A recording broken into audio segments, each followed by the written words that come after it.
মা কালীক কিয় নেমু টেঙা মালা পিন্ধায়? আমি দৈনন্দিন পাকঘৰত ব্যৱহাৰ কৰা নেমু টেঙাৰো আছে ঔষধি গুণ।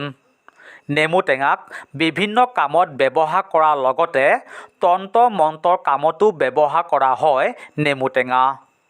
নেমু টেঙাৰ আঁৰৰ কাহিনী কি?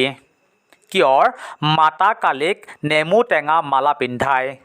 কিন্তু বহু লোকে নাজানে কালী মাক নেমু মালা কিয় পিন্ধায়। তেনেহ'লে সবিশেষ জানিবলৈ চেষ্টা কৰোঁ আহক। কালী পূজাত নেমু মালাৰ বিশেষত্ব আছে। মাতা কালীৰ বাহিৰেও দক্ষিণ ভাৰতত বহু দেৱীয়েও নেমু মালা পিন্ধিছে।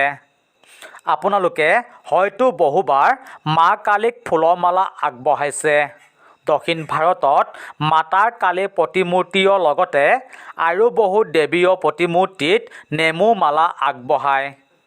প্ৰাচীন কালত মাতা কালীৰ ভক্তসকলে মাতা কালীক সন্তোষ কৰিবলৈ বালি আৰু নৰমুণ্ডৰ মালা আগবঢ়াইছিল আৰু যিটো আজিৰ দিনত আজিৰ সময়ত কোনোপধ্যে সম্ভৱ নহয়।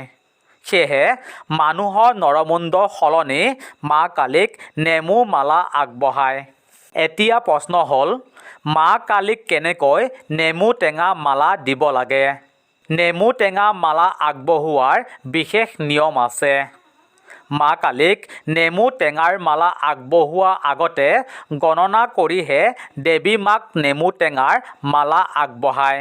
আপোনাৰ বিশ্বাস আৰু শক্তি অনুসৰি বজাৰৰ পৰা 11, 21, 31, 51টাৰ নেমু টেঙা কিনি অনাৰ লগতে নতুন কালাভা সূতাৰ আৰু বেজীও কিনি সকলো পবিত্ৰ কৰি সঁচা অন্তৰে মাতৃ দেৱীক স্মৰণ কৰি মাতা কালীক অৰ্পণ কৰিব লাগে। কিন্তু কেতিয়াও মাতৃ দেৱীৰ চৰণত নেমু মালা অৰ্পণ কৰিব নালাগে। যিমান পাৰে মাতৃ দেৱীৰ ডিঙিত শুদ্ধ অন্তৰে নিজৰ হাতেৰে পিন্ধাব লাগে আৰু মাতৃ চৰণত প্ৰাৰ্থনা কৰোঁতে যিকোনো অজানিতে হোৱা ভুলৰ বাবে ক্ষমা মাগিব লাগে। মানুহৰ নিজৰ ইচ্ছা পূৰণৰ বাবেহে মাতৃ দেৱীক নেমু টেঙা মালা আগবঢ়ায়। যদিহে আপোনাৰ ঘৰত মাতৃ দেৱীৰ প্ৰতিমূৰ্তি আছে তেনেহ'লে কেতিয়াও ঘৰত মাতৃ দেৱীৰ প্ৰতিমূৰ্তিত নেমু টেঙাৰ মালাৰ অৰ্পণ কৰিব নালাগে।